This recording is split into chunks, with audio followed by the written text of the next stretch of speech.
ഒരു യഥാർത്ഥ ജനനേതാവ് വിദ്യാഭ്യാസവും വിവരവും ഉള്ളതിനോടൊപ്പം കരുണയും മനുഷ്യസ്നേഹവും ഉള്ളവനായിരിക്കും.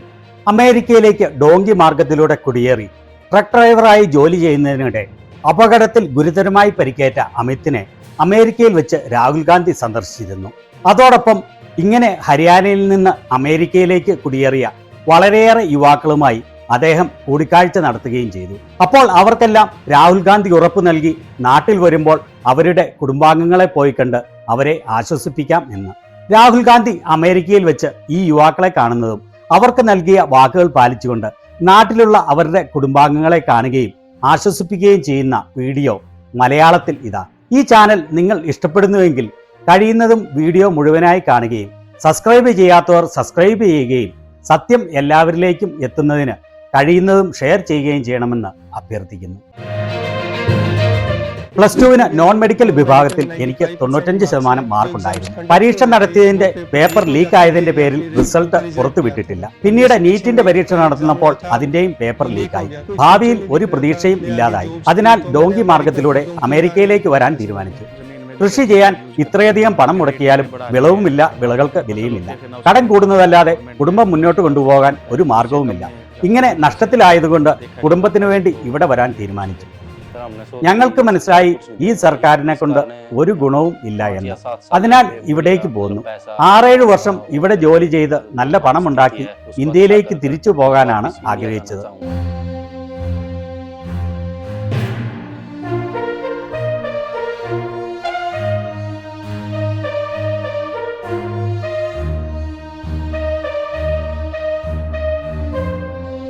നമസ്കാരം, എന്തുണ്ട് വിശേഷം?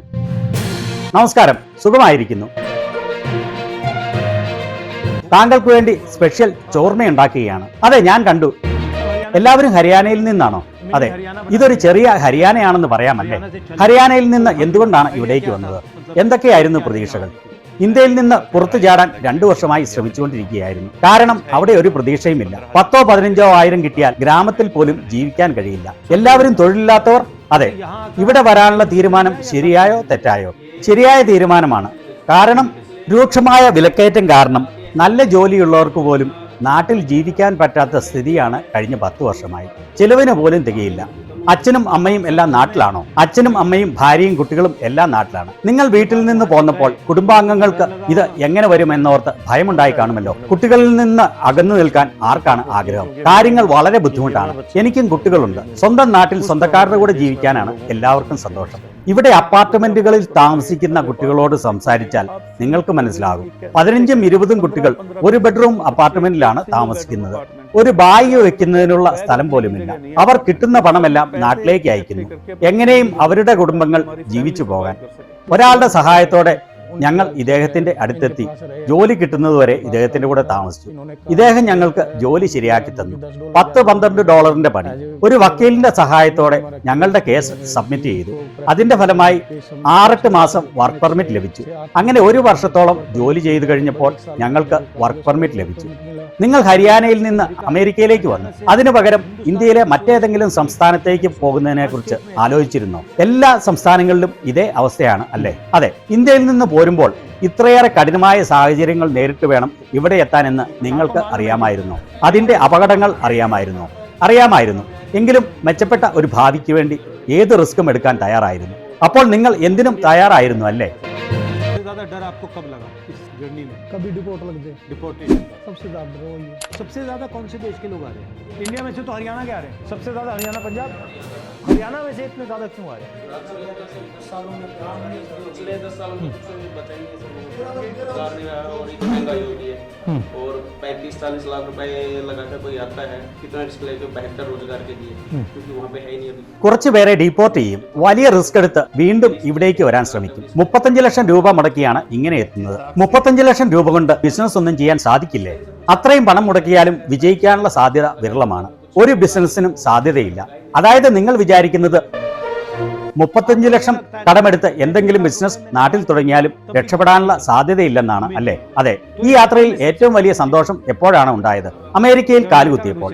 അമേരിക്കയിലും ഇന്ത്യയിലുമായി എന്ത് വ്യത്യാസമാണ്? ഏറ്റവും വലിയ വ്യത്യാസം ഇവിടെ മാനസിക സമ്മർദ്ദം കുറവാണ്. ഇന്ത്യയിൽ വലിയ സമ്മർദ്ദമാണ്. ഇവിടെ ജാതിമത വ്യത്യാസങ്ങൾ ഒന്നുമില്ല. ഞങ്ങൾ പല മതത്തിൽപ്പെട്ടവർ ഒരുമിച്ച് താമസിക്കുന്നു. ഇവൻ മുസ്ലിമാണ്, ഇവൻ ഹിന്ദുവാണ്, അല്ലെ വേറെ ഏതെങ്കിലും മതത്തിൽപ്പെട്ടവരാണ്, അങ്ങനെയുള്ള ഒരു വ്യത്യാസവുമില്ല. അങ്ങനെയാണ് വേണ്ടത്. എന്നാൽ നാട്ടിൽ അങ്ങനെയല്ല. നിങ്ങൾ എന്താണ് ചെയ്യുന്നത്? എങ്ങനെയാണ് ചെയ്യുന്നത്? എന്താണ് പ്ലാൻ? ട്രക്ക് ഓടിക്കുന്ന ജോലി ചെയ്യണം. കാരണം നാട്ടിൽ യാതൊരു ജോലി സാധ്യതയുമില്ല. ഇപ്പോൾ ഞങ്ങൾക്ക് ജോലിയായി. മാസം എത്ര പണം ലഭിക്കും? മാസം 2-2.5 ലക്ഷം ഈസി ആയിട്ട് ഉണ്ടാക്കാം. നിങ്ങൾ ട്രക്ക് ഓടിക്കുകയാണ് അല്ലേ? അതെ. ഭാവിയിൽ ഇങ്ങനെയുള്ള ഒരു നല്ല നേതാവ് ഭരണത്തിൽ വരണം. രാജ്യത്തിന്റെ സ്ഥിതി മെച്ചപ്പെടുത്തുന്ന, തൊഴിലവസരങ്ങൾ സൃഷ്ടിക്കുന്ന, അമിതമായ വിലക്കയറ്റം നിയന്ത്രിക്കുന്ന കഴിവുള്ള ഭരണാധികാരി. അങ്ങനെ ഇന്ത്യയിലെ ജനങ്ങളുടെ ജീവിത നിലവാരം മെച്ചപ്പെടണം. ഒരുത്തർക്കും ഞങ്ങളെപ്പോലെ മറ്റു രാജ്യങ്ങളിലേക്ക് പോകേണ്ട അവസ്ഥയുണ്ടാവരുത്. നിങ്ങൾക്ക് എന്തെങ്കിലും കഴിവുകളോ സ്കില്ലോ ഉണ്ടെങ്കിൽ ഇന്ത്യയിൽ അതിന് റെസ്പെക്ട് ഉണ്ടോ? ഇവിടെയാണോ ഇന്ത്യയിലാണോ കഴിവുകൾക്ക് വിലയുള്ളത്? ഇവിടെയാണ് ഉള്ളത്. അതായത് ഇവിടെ എല്ലാ തൊഴിലുകൾക്കും മാന്യതയുണ്ട് അല്ലേ? നിങ്ങൾക്ക് എന്നെങ്കിലും ഇന്ത്യയിലേക്ക് പോവാനാവുമോ? എന്താണ് അതിനെക്കുറിച്ചുള്ള പ്രതീക്ഷ? ഇല്ല, ഗ്രീൻ കാർഡ് ഇല്ലാതെ പോവാനാവില്ല. അതിന് എത്ര നാൾ എടുക്കും? 10 വർഷം? 10 വർഷവും അതിന് മുകളിലും എടുക്കും. അത്രയും നാൾ നിങ്ങൾക്ക് കുടുംബത്തെ കാണാൻ സാധിക്കുകയില്ല അല്ലേ? ഇല്ല. അവർക്ക് നിങ്ങളെ കാണാൻ ഇവിടെ വരാൻ കഴിയുമോ? ഇല്ല, ഒരിക്കലുമില്ല. നിങ്ങളുടെ മാതാപിതാക്കൾക്ക് എന്ത് സന്ദേശമാണ് ഞാൻ നൽകേണ്ടത്? ഞങ്ങൾക്ക് ഒരു അപേക്ഷയുണ്ട് സാർ. പറയൂ. താങ്കൾക്ക് അവസരം ലഭിക്കുമ്പോൾ നാട്ടിലെ ഞങ്ങളുടെ മാതാപിതാക്കളെ പോയി കാണണം. ഈ സഹോദരനാണ് ഞങ്ങളുടെ കാര്യങ്ങൾ ടേക്ക് കെയർ ചെയ്യുന്നത്. ഇദ്ദേഹം ഈ പുറകിൽ ഇരിക്കുന്നയാൾ. അതെ, അദ്ദേഹം ചെയ്ത സഹായങ്ങൾക്ക് എത്ര നന്ദി പറഞ്ഞാലും മതിയാവില്ല.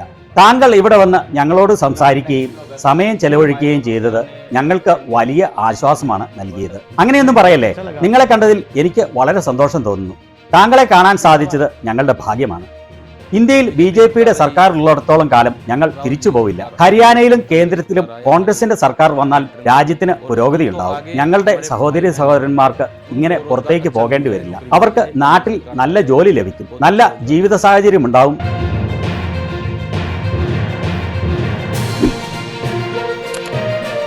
അവർ അമേരിക്കയിൽ പോയതിൽ നിങ്ങൾക്ക് എന്തു തോന്നുന്നു? ഞങ്ങൾക്ക് വളരെ മോശമായി തോന്നി. പക്ഷേ എന്ത് ചെയ്യാനാണ്? മറ്റൊരു നിർവാഹവുമില്ല.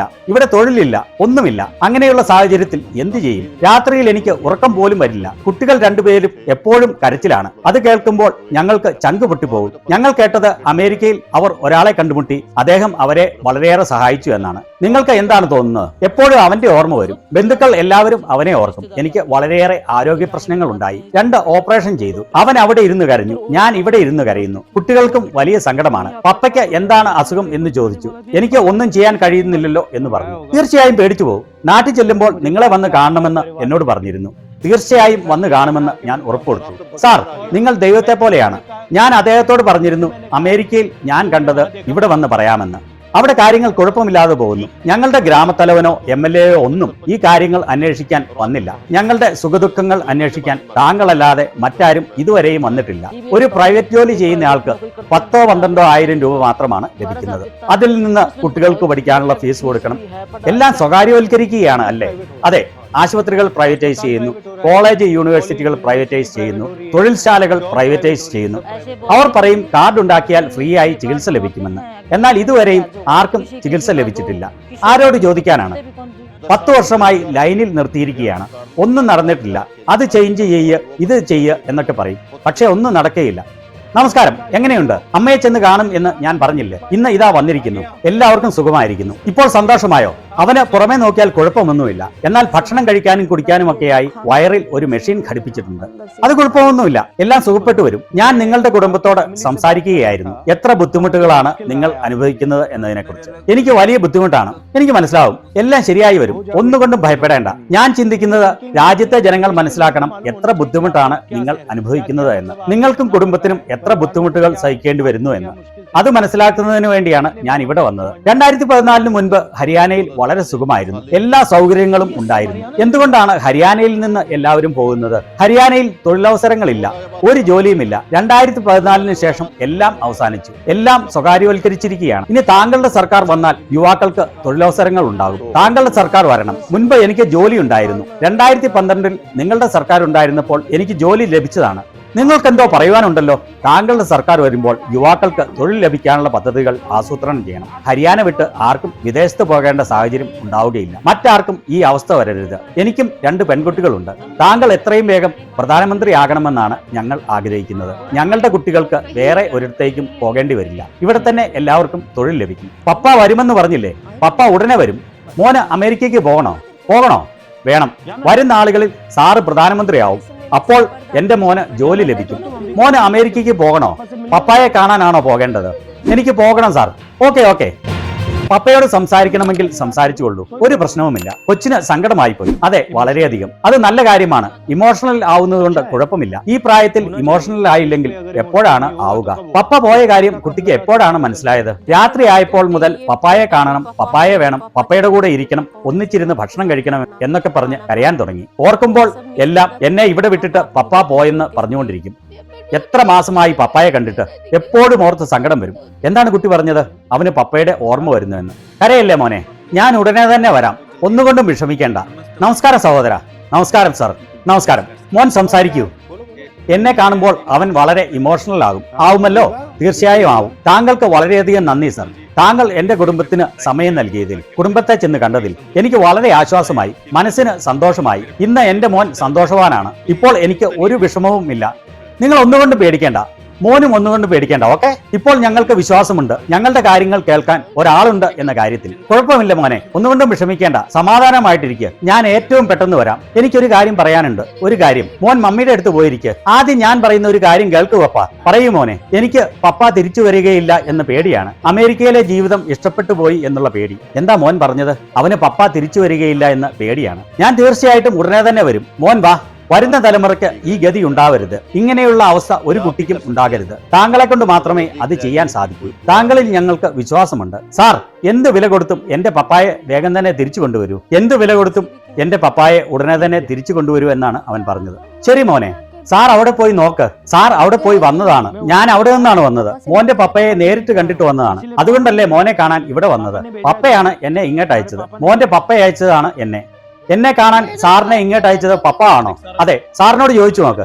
എന്നെ കണ്ടിട്ട് പോയതാണ്. മോനെ കാണാൻ വേണ്ടി സ്പെഷ്യൽ ആയിട്ട് അവിടെ വന്നതാണ്. ഈ സാർ ഞങ്ങളെ കാണാൻ ഇവിടെ എത്തിയതാണ്. പപ്പായെയും കണ്ടിരുന്നോ? സത്യമാണോ?